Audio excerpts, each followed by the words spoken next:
Ninja Turtles.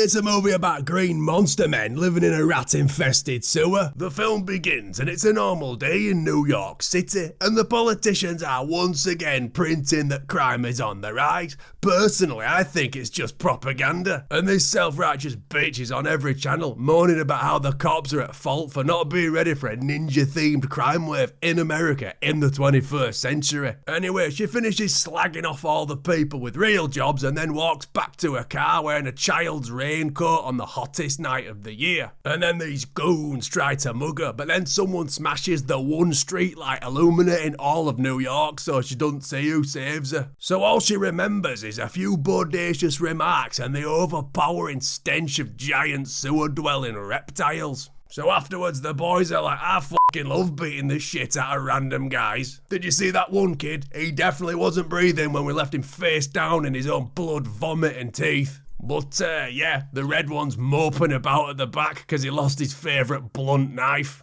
And then Splinter is like, you have done well, my sons. Now I hunger. Bring me the child. You said we were going to eat pizza from now on. Hey, I didn't say you could fucking talk. Now I can't remember what I was going on about. Master Splinter, I have a question. How do we know how to speak? With the fucking ooze, wasn't it? No, I get that. The ooze turned us into giant freaks. What I'm asking you is, how do we know what words are and how they work? Well, here's an idea for you. Donatello, fuckface, why don't you stop with all your endless questions and go do some fucking machines? And Raph's like, boys, I'm nipping out at shop. Does anybody want out? And a green monster in a trench coat and hat counts as a disguise, so nobody says nothing. Even the people stood right next to him, looking at him. Then he foils a mugging, and this nutter in a mask wants to beat these kids to death, but Raph chases him off after he tries to have a conversation about cricket with him. Then he sneaks back in, but Splinter is like, Raphael, why don't you take off those heavy clothes and come warm yourself by the fire with your old pal Splinter? The next day, this prick's like, you want to go out for a coffee with me? And April's like, you're not nearly green enough or slimy enough for me. And she's doing an interview on TV, and the boys are like, oh look, it's the only human female we've ever seen. Let's become dangerously obsessed with her. But Uncle Shredder is watching the broadcast as well.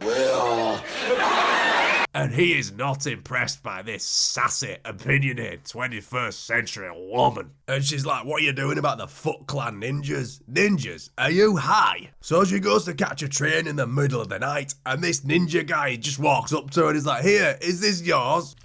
Classic. Anyway, Raph batters all the ninjas. Then he abducts this unconscious woman back to his subterranean lair. And Leo is like, oh fuck me, she's not breathing. What do we do? Give her mouth to mouth. I don't have any fucking lips. And Splinter is like, well done my sons. Tonight we feed. And then she wakes up, and she handles the existence of sewer monsters as well as you might expect, but she won't stop screaming, so Splinter is like, listen, calm down you silly bitch, we eat pizza, not humans, mostly. I mean, if we can grab somebody from the surface, we will, but you gotta get the ugly people that won't be missed, so you're fine. Then he explains that he learned ninjutsu when he was just a normal, non-mutated rat, which makes loads of sense. Then one day, while he was eating a spider, he saw some turtles in some green ooze and thought to himself, I'm a rat, I don't have an opinion about any of this. Then he gave them names, Ross, Chandler, Joey and Gunther. Anyway, they take April home and she invites the monsters in for coffee. But while that's happening, somebody breaks into their sewer house through this propped up wagon pallet they use for a door, and they tidy up a bit. So they go lie low at April's house, but then her boss who fancies her just randomly drops by and comes right in, which isn't at all creepy. And then the boys use their ninja skills to hide, and afterwards they're like, clean your bathtub, you fucking scruff. Meanwhile, these boys are having a radical time while this middle-aged Japanese man watches. Then Uncle Shredder stops by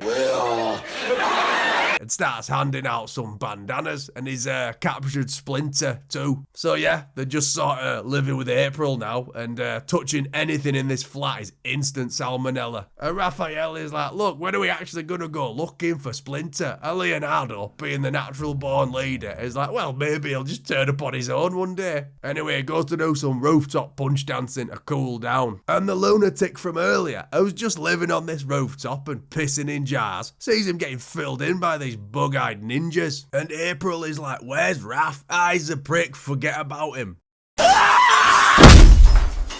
Anyway, they start fracturing some of these misguided teenagers' skulls. And this guy's like, Chuck, give me one of those axes, mate. Oh, fucking hell. Anyway, they fight and they burn down April's house, which is probably for the best because the turtles are also teenagers, so they were almost certainly jacking off constantly in that cramped apartment while she was at work. And Uncle Shredder is not pleased that the turtles have escaped, and this kid goes back to check on Splinter and is like, oh, hey there, why don't you come a little closer so I can see you better? I'm not comfortable with this. Nah, it's fine. You ever want to learn ninjutsu? I could show you other stuff too. So they hold up in this old house in the middle of nowhere, and there's some sexual tension between Casey and April, which we can have now without feeling weird because it's the same species. Anyway, Raphael got beat up pretty bad when he fell 2 stories. But instead of putting him on, I don't know, a soft bed, they cram his broken body into bath.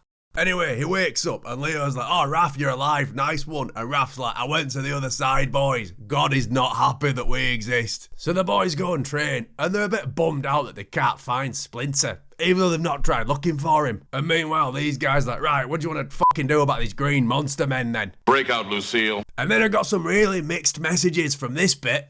Leo has a vision that Splinter is alive, and after he demolishes this game of Trivial Pursuit, he's like, look boys, he's alive. And Donatello's like, right, maybe Splinter dying's not such a bad thing. We've watched him eat people. Anyway, they commune with Satan to summon Splinter's ghost, even though he's not dead. And he's like, I have been to the place beneath and witnessed the slumbering one. He has granted me total and complete knowledge of the universe. Well, okay, could you give me an example maybe? Well, I fucking know who'd win in a fight out of Top Cat and Hong Kong Phooey now, don't I? And the boys are like, yeah, we know where he is now. An eldritch ghost rat told us. And they head back to their sewer home, and they find this kid hiding in a rat monster's sewer closet. And the turtles are like, oh, he must have run away from home. We definitely haven't had him locked away down here the entire time. Then Donatello calls Casey a claustrophobic because he don't want to go to sleep in a sewer. And it's definitely the tight spaces and not the choking smell of rotting turds that's putting him off. But because he's a complete fucking simpleton who pisses in jars, he thinks Donatello's called him gay, so he's like, you wanna fucking go, you bald green twat. And this kid's having nightmares about Uncle Shredder.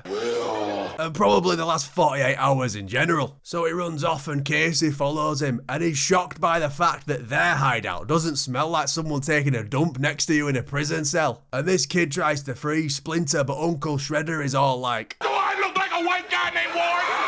And the ninjas start piling into the sewer, and this guy just couldn't wait apparently. And Uncle Shredder is tired of these turtles messing up his pool house and being a bad influence on his son, so he lays it down for him. But then Splinter is like, hey, stop touching my stuff, and then he throws him off this roof. And Uncle Shredder is like, how do you sleep at night? Face down, like a corpse in a river. And then he falls into this bin wagon, and Casey just casually murders him by crushing him to death. Then he starts necking April while the monsters scream at him from above.